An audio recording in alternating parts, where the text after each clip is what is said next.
బీభత్సం సృష్టించింది. అర్ధరాత్రి నుంచి ఎడతెరపు లేకుండా కురుస్తున్నటువంటి వానకు గాను ఉరుములు మెరుపులు ఈదురుగాలు తోడవడంతో భారీ వర్షం నమోదైంది. ఇక తెలంగాణలోని పలు జిల్లాల్లో భారీ వర్షం నమోదైంది. సిద్దిపేట జిల్లా ముస్త్యాలలో 12.3 సెంటీమీటర్ల వర్షపాతం నమోదైంది. ఇక మహబూబ్నగర్ జిల్లా బూత్పూర్లో 11 సెంటీమీటర్లు, నాగర్ కర్నూలు జిల్లా తిమ్మాజిపేటలో 8 సెంటీమీటర్ల వర్షపాతం నమోదైంది. ఇక మహబూబ్నగర్ జిల్లాలోని పలు ప్రాంతాల్లో 7.5 సెంటీమీటర్ల వర్షపాతం నమోదైంది. నల్గొండ జిల్లా గుండ్లపల్లిలో 6 సెంటీమీటర్ల వర్షపాతం, ఉమ్మడి కరీంనగర్లో వర్షం బీభత్సం సృష్టించింది. మార్కెట్ యార్డ్లో ఐకేపీ సెంటర్లో ధాన్యం మొత్తం కూడా తడిసి ముద్దయింది. ఇక మెదక్ జిల్లాలో రైతులని నిండా ముంచింది వాన, వడ్ల కుప్పల్ని వరద నీరు ముంచెత్తింది. ఇక నల్గొండ జిల్లాలోని అకాల వర్షాలతో రైతులకి తీవ్రంగా ఇబ్బందులు ఎదురవుతున్నాయి. భారీ వర్షంతో ధాన్యం మొత్తం కూడా తడిసి ముద్దయింది. సో ఉమ్మడి వరంగల్ జిల్లాలో కూడా అత్యధికంగా వర్షపాతం నమోదైంది. అటు ఏపీలో పల్నాడు, నరసరావుపేట, సత్తెనపల్లి, పెద్దకూరపాడులో కూడా వర్షం భారీ స్థాయిలో నమోదైంది. వర్షం కారణంగా నరసరావుపేటలో కరెంటును పూర్తిగా నిలిపివేశారు. ప్రస్తుతానికి విద్యుత్ సరఫరా నిలిపివేశారు. కడప, పులివెందుల, పెండ్లమర్రి, తర్వాత ఒంటిమిట్ట, బద్వేల్లో కూడా విద్యుత్కి అంతరాయం కలుగుతోంది. నంద్యాలలో కూడా ఎడతెరపు లేకుండా వర్షం కురుస్తోంది. సో మన విజువల్లో చూడొచ్చు, నల్గొండ, కరీంనగర్, మెదక్, ముఖ్యంగా తెలంగాణ వ్యాప్తంగా ధాన్యం ఐకేపీ సెంటర్లకు చేరుకుంది. ఆ ధాన్యాన్ని కాపాడుకోలేక రైతులు నానా అవస్థలు పడుతున్నారు. ఇప్పటికే రోడ్లు ఎక్కుతున్నారు. లారీలు సరైన సదుపాయాలు లేకపోవడంతో, అక్కడ టర్పలిన్ కవర్లు కూడా లేకపోవడంతో అనేక రకాలుగా ఇబ్బందులు పడుతూ ఆ ధాన్యాన్ని కాపాడుకోవడం కోసం తాము ప్రాణాలను సైతం అడ్డు పెడుతున్నారు రైతాంగం మొత్తం కూడా. సో విజువల్స్ మనం చూడవచ్చు. రైతులకి ఒక్కసారిగా ఊహించని రీతిలో కురిసిన ఈ వర్షం కారణంగా వాళ్ళ వడ్ల కళ్ళాల్లో ఆ ధాన్యం రాసుల్లో నీళ్లు నిలుస్తుంటే ఆ నీళ్ళని బయటికి తరలించేందుకు ప్రయత్నం చేస్తున్నారు. టర్పులిన్ కప్పితే ఆ టర్పులిన్లపై నీళ్లు నిడిచాయి. సో రాత్రనక పగలనక కష్టపడి, ఆరుగాలం కష్టపడి పంట చేతికొచ్చి కళ్ళాల్లో పోసిన తర్వాత ప్రభుత్వం ఆలస్యం చేస్తే వాళ్ళు ఎంతలా ఇబ్బంది పడుతున్నారో విజువల్స్ మనం చూడొచ్చు. సో ఒకసారి నల్గొండ, కరీంనగర్, మెదక్ ప్రాంతాల్లో రైతాంగం ఐకేపీ సెంటర్ దగ్గర ఎటువంటి అవస్థలు పడుతున్నారో, ఆ ధాన్యం రాసుల్లో అక్కడ నిన్నటువంటి నీళ్ల పైన తమ కన్నీటిని ఏ రకంగా వదులుతున్నారు ఒకసారి విజువల్స్ చూద్దాం.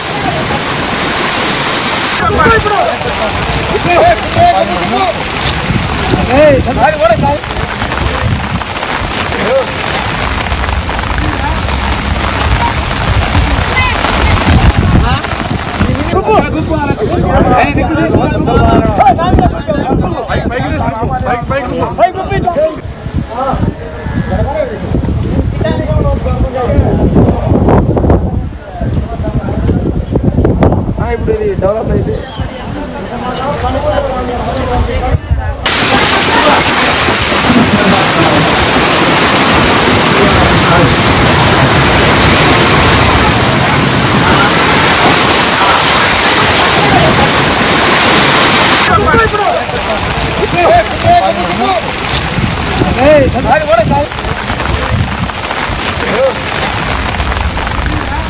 రైట్. సో ఇది తెలంగాణలో పరిస్థితి. ఎక్కడెక్కడ ఐకేపీ సెంటర్ల దగ్గర ధాన్యాన్ని మొత్తాన్ని కాపాడుకునేందుకు రైతన్న అరిగోసపడుతున్నారు.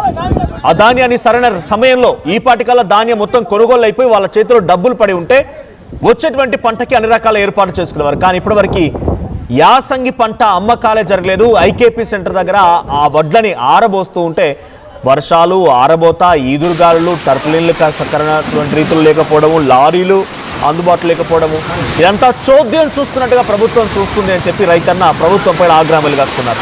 మా ప్రతినిధి వెంకటరత్నం సిద్ధంగా ఉన్నారు. వెంకటరత్నం, సో తెలంగాణ వ్యాప్తంగా వర్షాలకు సంబంధించి అప్డేట్స్ ఏంటి?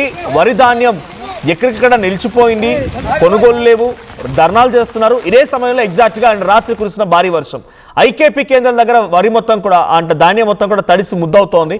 రైతన్నల రియాక్షన్ ఏంటి? ఇంకా ఎక్కడెక్కడ ఎటువంటి పరిస్థితి నెలకొంది?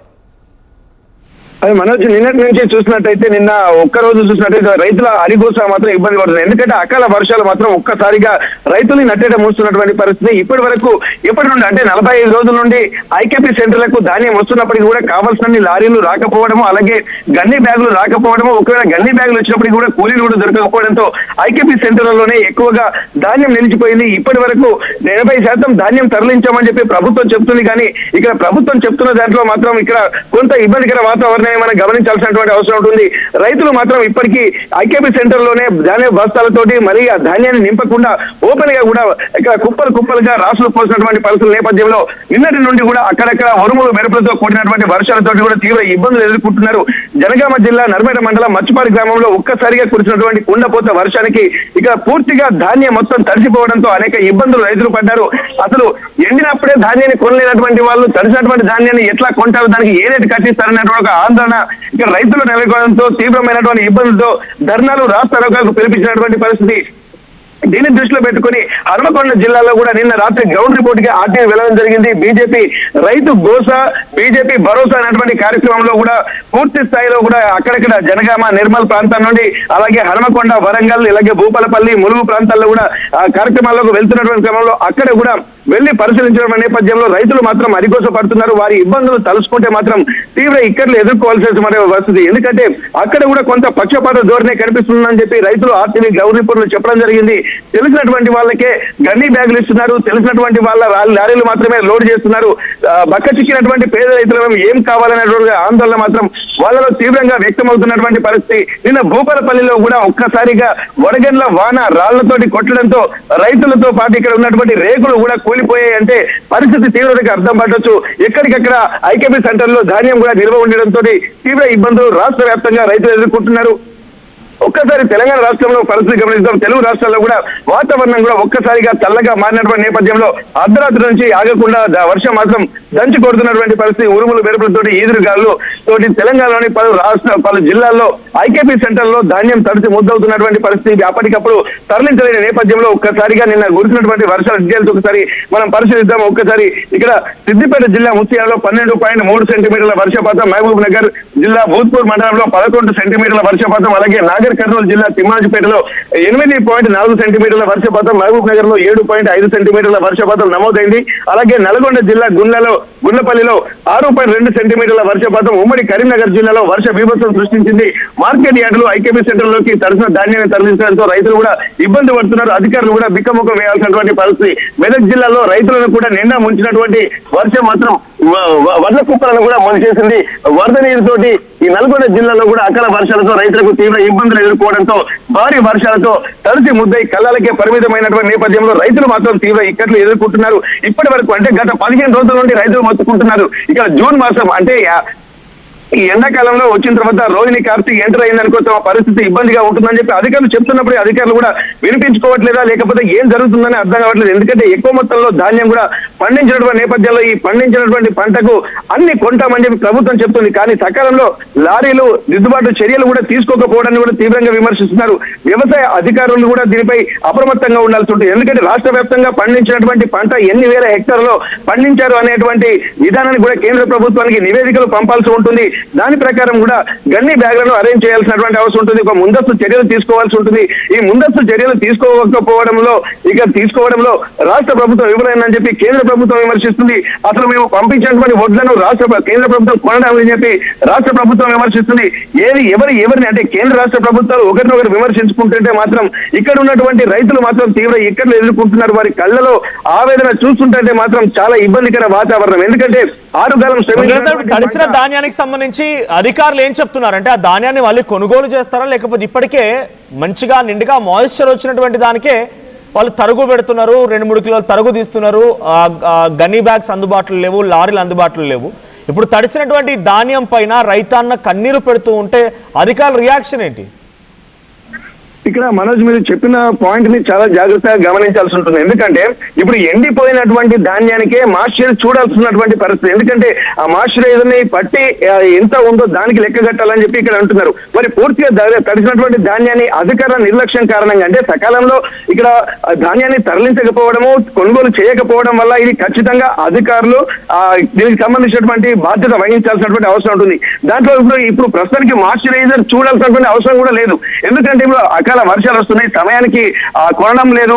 ఇట్లాంటి సమయంలో పూర్తిగా తడిసినటువంటి ధాన్యాన్ని కూడా ఇక్కడ నిన్న వాళ్ళు తడిసినటువంటి ధాన్యానికి కొంతమంది అధికారులు చేరుకున్నారు. ఇది తీసుకుంటామని చెప్పి అంటున్నారు. మరి ఏ రేటు కట్టిస్తారని చెప్పి రైతులు ప్రశ్నిస్తున్న నేపథ్యంలో ఇక్కడ అధికారులు మాత్రం ఇక్కడ ఖచ్చితంగా అదే రేటు కట్టిస్తామని అంటున్నారు. కానీ దాంట్లో వాస్తవం ఎంత అన్నటువంటి ఒక ఆవేదన. కానీ రైతులలో మాత్రం ఒక ఇబ్బందికర వాతావరణం అయితే కనిపిస్తుంది. ఎందుకంటే ఇక్కడ తడిసినటువంటి ధాన్యాన్ని ఎలా కొనుగోలు చేస్తారు, ఎట్లా కట్టిస్తారు? ఇప్పుడు అంటే అంటే 5 బస్తాలు ఇక్కడ క్వింటాల్ కు తీస్తారు. అంటే 5 బస్తాల రేటు కట్టించకుండానే ఇక్కడ మాయిశ్చరైజర్ పేరుతోటి కొంత రేటు తగ్గిస్తున్నటువంటి పరిస్థితి నేపథ్యంలో పూర్తిగా తడిసినటువంటి ధాన్యం అయితే ప్రతి టన్నుకు అంటే 5 బస్తాలు మాత్రము తీసివేస్తారు. దాని తర్వాత దానికి లెక్క కట్టిస్తారు అన్నటువంటి విషయాలు కూడా చెప్తున్నారు. దీని నేపథ్యంలో ఇక్కడ రైతులు మాత్రం ఖచ్చితంగా వాళ్ళు, ఎందుకంటే గతంలో జరిగినటువంటి అనుభవాలు దృష్టిలో పెట్టుకుని రైతులు చెప్తున్నారు. కానీ ఈసారి రైతులకు ఇక్కడ తడిసినటువంటి ధాన్యానికి అదే రేట్న కట్టిస్తారా లేదా అన్నది మాత్రం ప్రశ్న. ఎందుకంటే ప్రభుత్వం చెప్తుంది, అధికారులు చెప్తున్నారు ప్రతి ఒక్క ఒడ్ల గింజను కూడా కొనేటువంటి బాధ్యత కూడా ప్రభుత్వం తీసుకుంటుంది అన్నటువంటి భరోసా మాత్రం ఇక్కడ ఇస్తున్నటువంటి నేపథ్యంలో ఇక్కడ దాన్ని ఆచరణలో ఎంత పెడతారన్నదే ఇక్కడ ప్రశ్నగా మారుతుంది. Manoj, right, thank you Venkataratnam. So Telugu రాష్ట్రాల్లోని తెలంగాణ పరిస్థితి ఎక్కడికక్కడ ఐకేపీ సెంటర్ దగ్గర వడ్లన్నీ కూడా తడిసిపోయాయి. మాయిశ్చర్ వస్తే కానీ కొనుగోలు చేయనటువంటి అధికారులు మరి ఇంతలా ఆలస్యం చేసి ఆ వడ్లన్నింటినీ కూడా 6 కాలం కష్టపడి అక్కడ తీసుకొచ్చి పంటను నమ్ముకుందామని తీసుకొచ్చి రైతన్నకి ఈ రకంగా ఓ చెరువుల మాదిరిగా ఆ వడ్ల కళలు మొత్తం మారిపోయినప్పుడు మరి అధికారులు ఏ రకంగా రియాక్ట్ అవుతారో చూడాలి. ఒకసారి ఏపీకి వెళ్దాం. ఏపీలోని పల్నాడు, విజయనగరం, విశాఖపట్నం, నంద్యాల ఈ ప్రాంతాల్లో కూడా భారీ వర్షాలు నమోదయ్యాయి. ఏపీ నుంచి ప్రతినిధి హుస్సేన్ సిద్ధంగా ఉన్నారు. హుస్సేన్, సో ఏపీలో వర్షానికి సంబంధించి అప్డేట్స్ ఏంటి? ఈదురుగాలు కూడా బాగానే వీస్తూ ఉన్నాయి. సో ఇప్పుడు ఈ ఈదురుగాలు, ఈ భారీ వర్షాలు ఎటువంటి సిచ్యువేషన్ ఉంది? ఏదైనా క్యాజువాలిటీస్ ఉన్నాయా? చెట్లు విరిగిపోవడాలు, కరెంట్ కట్ అవ్వడాలు, ఇంకేదైనా విపరీతమైన సిచ్యువేషన్ ఉందా? అధికారులు ఎలా రియాక్ట్ అవుతున్నారు? మండుతున్నటువంటి ఎండలు ఒకవైపుగా ఏపీ మొత్తం కూడా భగ్గుమనేటువంటి ఎండలు అయితే నిన్న రాత్రి కురిసినటువంటి భారీ వర్షానికి రాష్ట్ర వ్యాప్తంగా కూడా చాలా చోట్ల వర్షాలు పడడంతో కాస్తంత సెద తీరిందని చెప్పొచ్చు. ప్రధానంగా ఏపీ వ్యాప్తంగా చూసుకుంటే ఈదరగాలతో కూడినటువంటి వర్షం కురిసింది. పల్నాడు జిల్లా వ్యాప్తంగా పలు చోట్ల ఈదరగాలతో వర్షం కురుస్తుండగా నర్సరావుపేట, సత్తెనపల్లి, పెద్దకూరుపాడులో ఉరుములు మెరుపులతో కూడినటువంటి భారీ వాన కురిసింది. దాంతో పాటు నర్సరావుపేటలో దాదాపు గంట నుంచి విద్యుత్తు నిలిచిపోయినటువంటి పరిస్థితి ఉంది. అధిక ఉష్ణోగ్రతతో ఇబ్బంది పడుతున్నటువంటి ప్రజలు ఎవరైతే ఉన్నారో రాత్రి పడినటువంటి వర్షానికి ఉపశమనం పొందారని చెప్పవచ్చు. మరోవైపు వైఎస్ఆర్ కడప జిల్లాలో సైతం పలు చోట్ల వర్షాలు పడుతుంది. ఇంకోవైపు పులివెందుల, పెండ్లమర్రి, ఒడ్డిమెట్ట, బద్వేల్తో పాటు బద్వేల్లో విద్యుత్తు అంతరాయం కలిగినట్టు మనకు తెలిసింది. ప్రధానంగా ఉమ్మడి కర్నూలు జిల్లాలో ఇటు నంద్యాల అదేవిధంగా కర్నూలు జిల్లాలో కూడా ప్రధానంగా చాలా చోట్ల వర్షాలు కురుస్తుండటంతో పెద్ద ఎత్తున కూడా ఉపశమనం పొందినట్టు మనకు తెలుస్తుంది. ఎందుకంటే గత మార్చి నెల ప్రారంభం నుంచి చూసాము మండుతున్నటువంటి ఎండలు 38 డిగ్రీలుగా నమోదవుతున్న నేపథ్యంలో సాయంకాలం 45 డిగ్రీలకు నమోదవుతున్నటువంటి పరిస్థితి ఉన్నటువంటి నేపథ్యంలో బయటికి రావాలంటే కూడా పిట్టల్లా అల్లాడిపోయినటువంటి పరిస్థితి ఉంది. ప్రజలు కూడా పిట్టల్లా రాలిపోయినటువంటి పరిస్థితి మనం ఏపీ రాష్ట్రాల్లో చూసాం. ప్రధానంగా దేశంలోనే అత్యధికంగా ఉష్ణోగ్రతలు నమోదైనటువంటి ప్రాంతము కర్నూలు. మొట్టమొదటిసారిగా మండుతున్నటువంటి అగ్నిగోళంగా మారినటువంటి పరిస్థితి ఉన్నటువంటి నేపథ్యం. అయితే నిన్నటి రోజున రాత్రి పడినటువంటి వర్షానికి ఉపశమనం పొందింది. దీంతో పాటు గత 2-3 రోజుల నుంచి కూడా ఉమ్మడి కర్నూలు జిల్లా వ్యాప్తంగా పాటు రాష్ట్ర వ్యాప్తంగా కూడా చాలా ప్రాంతాల్లో వర్షాలు కురుస్తుండడం, ఈదురుగాలతో కురుస్తుండడంతో ఆ చెట్లు కూలిపోయినటువంటి పరిస్థితి ఉంది. విద్యుత్తుకు అంతరాయం కలిగినటువంటి పరిస్థితి ఉంది. ఎప్పటికప్పుడు అధికార యంత్రాంగం అప్రమత్తమై కూడా విద్యుత్ అంతరాయం కలిగినటువంటి చోట్ల మరమ్మతులు పనులు చేపట్టినటువంటి పరిస్థితి. ప్రస్తుతం కర్నూలు నగరంలో కూడా వర్షం చిరుజలతో కురుస్తున్నటువంటి వర్షం రాత్రి 12 గంటల నుంచి కురుస్తున్నటువంటి వర్షం కురుస్తూనే ఉంది. మనం చూస్తా ఉన్నాం ఇక్కడ ఉన్నటువంటి మొత్తం ఎక్కడ ప్రజలతో కూడా మొత్తం ఈ ఎండకు సంబంధించి ఎండవేడి అంటే మనం రోజువారీగా చూసినట్లయితే 8 గంటల నుంచి 9 గంటల ప్రాంతాల్లో చూస్తుంటే మండుతున్నటువంటి ఎండ ఉండేటువంటి పరిస్థితి ఉంటే ఇవాళ మాత్రం ప్రశాంతమైనటువంటి వాతావరణం, ఆకాశం అంతా కూడా చాలా చల్లగా మొత్తం క్లౌడీగా ఉన్నటువంటి పరిస్థితి ఉన్నటువంటి పరిస్థితి రాష్ట్ర వ్యాప్తంగా కనిపిస్తుంది. Manoj, right, thank you Hussain. So మొత్తంగా అటు ఏపీ అండ్ తెలంగాణ 2 రాష్ట్రాల్లో కూడా భారీ వర్షాలు నమోదవుతూ ఉన్నాయి. సో ఏపీలో అటు భారీ స్థాయిలో ఉష్ణోగ్రతలు నమోదయ్యాయి. ఇప్పుడు ఈ వర్షంతో కొంత అక్కడ వాతావరణంతో చల్లబడిపోయింది.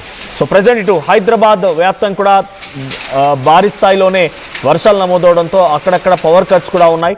తెలంగాణలోని చాలా జిల్లాల్లో వరి ధాన్యం ఐకేపీ సెంటర్లకు చేరుకొని ఆ ధాన్యం మొత్తం కూడా తడిసి ముద్దయింది. అధికారుల దగ్గర నుంచి ఇప్పటివరకు నో రియాక్షన్ అట్ ఆల్. చూడండి విజువల్స్ మనం చూస్తున్నాం ఎంతటి భయంకరమైన పరిస్థితి నెలకొంది అనేది. గాలివాన బీభత్సంతో చాలా భయంకరమైన సిచ్యువేషన్ నెలకొంది.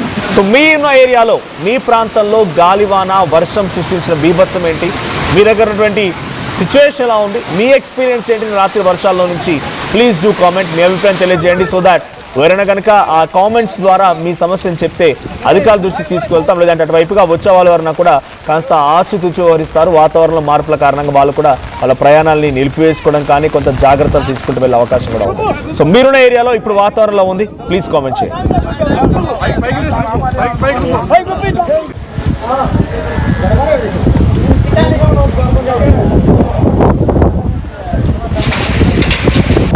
ఇప్పుడు ఇది డెవలప్ అయితే